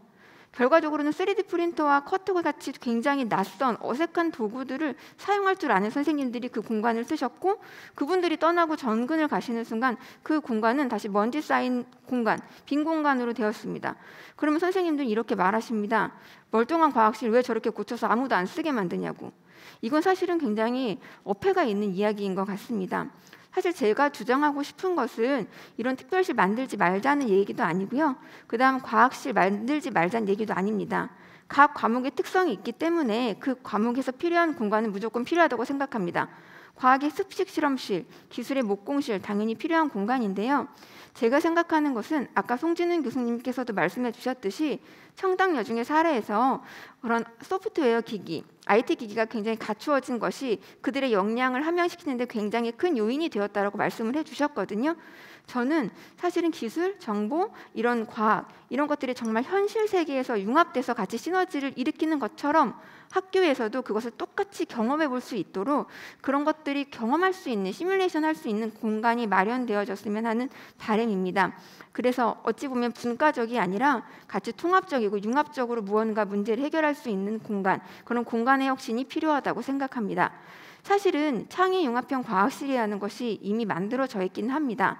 그래서 초등학교랑 중학교를 비교해 보면요, 초등학교에서는 창의융합형 과학실에 대한 만족도가 매우 높습니다. 중학교보다 훨씬 높은데요. 그것의 가장 큰 이유는 초등학교에서는 선생님 한 분이 여러 가지 과목을 다 가르치다 보니까 그 공간을 자유롭게 쓰시면서 융합 수업을 하시거든요.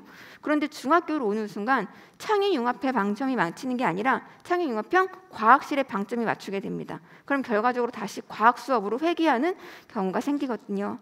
그래서 저는 그런 이름을 다 떠나서 어쩌면 과학 선생님들이 저를 공공의 적으로만 생각하실 수도 있겠지만 정보, 기술 과정, 정말 그 과학, 이런 모든 것들이 다 함께 할 수 있는 진짜 첨단 기기가 갖춰지고 아이들이 여러 가지 역량을 함양할 수 있는 진짜 자유로운 공간, 이런 공간이 필요하다고 생각을 합니다. 그리고 실제로 이러한 공간이 구축되었을 때 아마 되게 많은 선생님들께서는 실제 수업을 하시면서 본인의 역량이 아닌 본인의 그런 범주가 아닌 과목들을 가르치시다 보면 분명히 수많은 어려움에 부딪히실 것이라고 예상을 합니다. 그래서 아까 권원남 교수님이 말씀해 주셨던 그런 원스톱 지원센터가 사실은 굉장히 시적절한 제안이라고 저는 생각을 합니다. 이렇게 공간이 혁신이 되고 이런 공간의 혁신을 어려움을 도와줄 수 있는 지원센터가 구축이 된다면 아마 조금은 더 이러한 융합 수업이나 이런 것들로 인한 과학기술 수업, 이런 것들이 조금 더 발전할 수 있는 계기가 되지 않을까 합니다.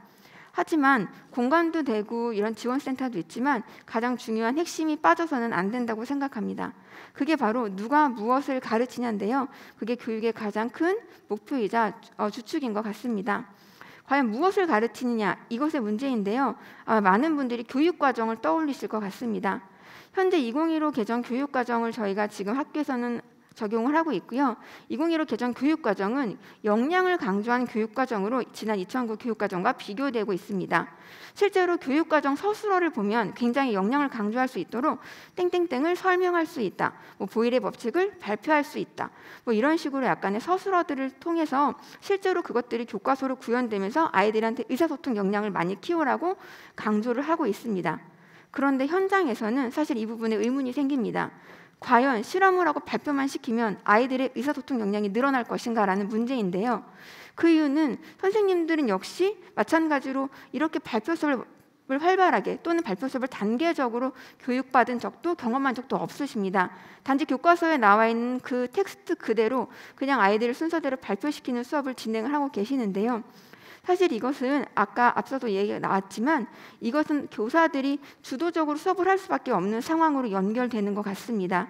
즉 선생님들이 어떻게 수업을 하실지, 어떤 방법으로 교육을 하셔야 되는지에 대한 구체적 가이드라인이 주어지지 않는다면 여전히 아무리 역량 교육을 강조하는 교육과정이 만들어진다고 하더라도 실제 학교에서는 적용되지 않을 것이라는 게 저의 걱정스러운 우려입니다. 그래서 현재 남아있는 어떤 역량적인 부분을 강조하는 측면과 지식을 강조하는 측면이 두 가지 축을 그대로 유지한 상태로 굉장히 조밀하고 촘촘한 연결다리가 필요하다고 생각을 하고요. 그 연결다리의 가장 중요한 부분이 교수학습 방법과 교사에 대한 어떤 재교육이라고 생각을 합니다. 이러한 것들이 같이 들어갈 때 우리가 바라는 미래 인재 그리고 미래 세대를 위한 핵심 역량 교육이 가능하지 않을까라는 생각입니다. 제가 주저리 이야기한 것 같지만 제 이야기 포인트는 딱 3가지입니다. 첫 번째, 융합 수업을 할 수 있는 공간의 혁신. 두 번째, 이 공간의 혁신을 도와줄 수 있는 지원센터 마련. 세 번째, 여기서 수업할 수 있는 프로그램, 그리고 교육과정, 그리고 이것을 같이 함께 도와주실 수 있는 교사의 재교육입니다. 모든 아이들이 과학이 정말 어려워요가 아니라 과학을 정말 사랑해요 라는 말이 될 때까지 민간학 모든 분들께서 함께 노력해 주시면 감사하겠습니다. 이상 발표 마치겠습니다. 네, 감사합니다. 교육 현장에서 애로를 절절히 잘 말씀해 주신 것 같습니다.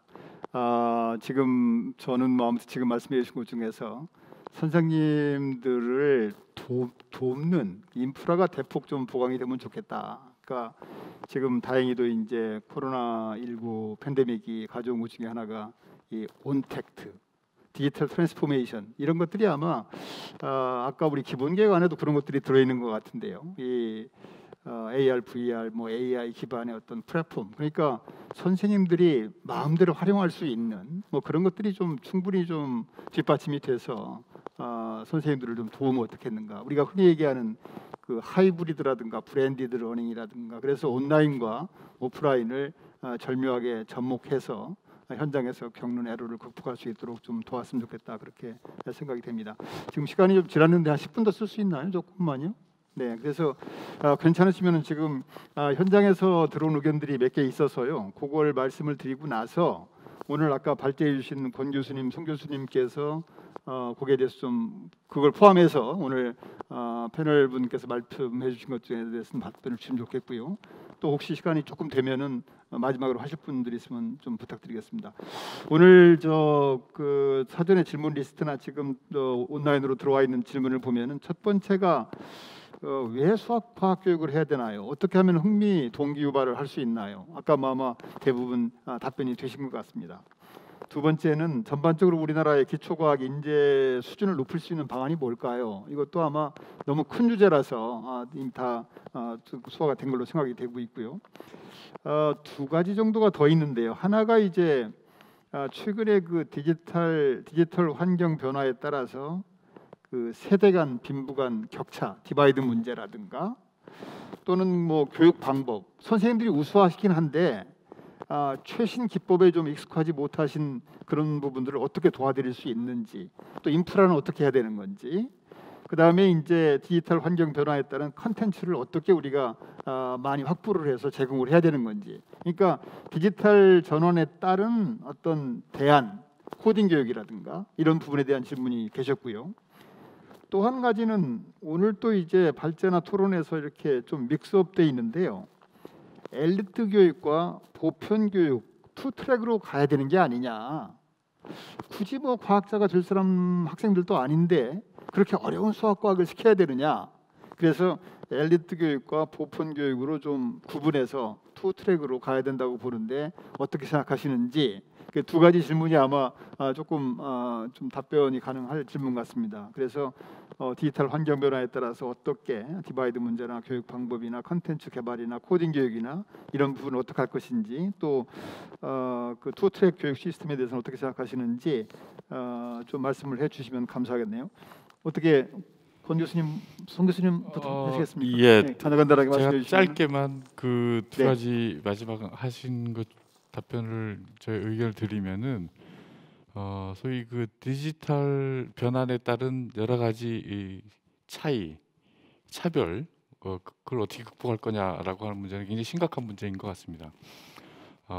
그나마 학교라고 하는 물리적 공간에 의해서 우리가 상당히 공평한 교육을 하려고 많이 노력을 했는데 그것이 이제 교육 참여자인 학생 혹은 학부형의 손에 넘어 완전히 맡겨졌을 때 오는 그런 어려움이 심각하지 않을 수 없는 것 같습니다. 그래서 그것을 위한 많은 노력을 해야 되는데 저는 다른 측면도 중요하지만 한 가지 새롭게 강조하고 싶은 것은 학생들에게 혹은 교육 수요자에게 이러저러한 것들을 많이 만들어서 제공을 한다고 해서 그 문제가 쉽사리 해결될 것 같지는 않습니다. 다소 이상적이게 들릴지 모르겠습니다만 학생들이 스스로 필요성과 문제를 인식해서 그 문제를 해결하는 방식으로 가는 것이 결국은 정답일 것 같습니다. 왜냐하면은 사실은 기술적으로 거의 모든 가능성이 열려 있거든요. 그리고 그것에 대한 조금만 도와주면 되고 인터넷이 그걸 가능하게 한 상황이기 때문에 스스로 문제점을 느끼고 불편함을 느끼고 이걸 어떻게든지 해결해야겠다라고 하는 그러한 종류의 그 경험과 학습을 이루어지도록 우리의 교육의 초점이 좀 움직여져야 되겠다라는 생각을 한편으로 합니다. 그 다음에 두 번째 그 보편 교육이라고 그러나요? 보편 교육과 엘리트 교육의 문제를 질문을 하셨던 것 같은데 사실은 우리나라의 교육이 이미 그것을 형식적으로는 하고 있습니다. 그래서 고등학교 2, 3학년에서는 자기 진로에 맞는 선택적인 교육 과정을 이수하게 하고 고등학교 1학년까지는 모든 학생이 공통적인 어떤 기초 소양을 갖도록 하는데 다만 제가 생각하기에 문제점은 적어도 과학에 있어서는 문제점은 뭐냐면은 고등학교 1학년까지의 그 기본 소양 교육도 지금까지는 상당히 그 이후에 전공 진로에 맞는 형식으로 이루어져 왔다라고 하는 겁니다. 그래서 일상생활을 살아가는데 필요한 혹은 일상생활의 문제를 해결하기 위한 그런 종류의 문제점을 인식하고 그런 맥락에서 생각하고 스스로 문제점을 찾아 나가고 이러한 종류의 학습보다는 보다 기초적인 내용이 무엇인가 그 내용을 더 많이 익히는 그런 쪽으로 노력을 해왔던 것이 사실인 것 같습니다. 그래서 앞으로의 교육 과정에서는 고등학교 2, 3학년이나 선택 중심 교육 과정에서는 훨씬 더 지금보다 더 깊게 자기의 진로와 관련된 것을 공부를 하고 그 일의 아랫부분에서는 훨씬 더 생활 중심적으로 더 폭넓게 공부를 해야 된다고 생각이 듭니다. 그러면서 예컨대 고등학교 2, 3학년 수준에서도 이공계를 안 갈 학생들도 과학을 여전히 공부할 수 있거든요. 그러면은 인문사회계 학생, 예체능계 학생 혹은 직업을 염두에 두고 바로 직업의 분야로 나갈 학생들이 자기의 분야와 관련되는 다양한 과학적 지식과 소양을 갖출 수 있는 그러한 폭넓은 그러한 종류의 교육도 그러니까 그런 교육 과정도 개발해야 된다고 생각을 하고 있습니다. 감사합니다. 혹시 권 교수님 추가? 네, 그러면은 한 간단하게, 가지만 간단하게 말씀 올리도록 하겠습니다. 디지털 대전환으로 해서 교수 학습 방법이 이제 바뀌어야 되는데요. 지금 온라인으로 지금 대부분은 그냥 일방향식으로 하고 있는데요. 그 온라인에서는 지식 전달을 그리고 오프라인이 되든 혹은 쌍방향이 가능한 어떤 시스템 안에서는 창의성을 함양할 수 있는 그런 토론 중심의 수업으로 대전환이 되고 해야 된다고 생각합니다. 최근에 선생님들이 이렇게 말씀하시더라고요. 이제까지 교사들이 이렇게 협업한 적이 없었다. 이 사태로 인해서 교사들이 협업하기 시작했다고 그러거든요.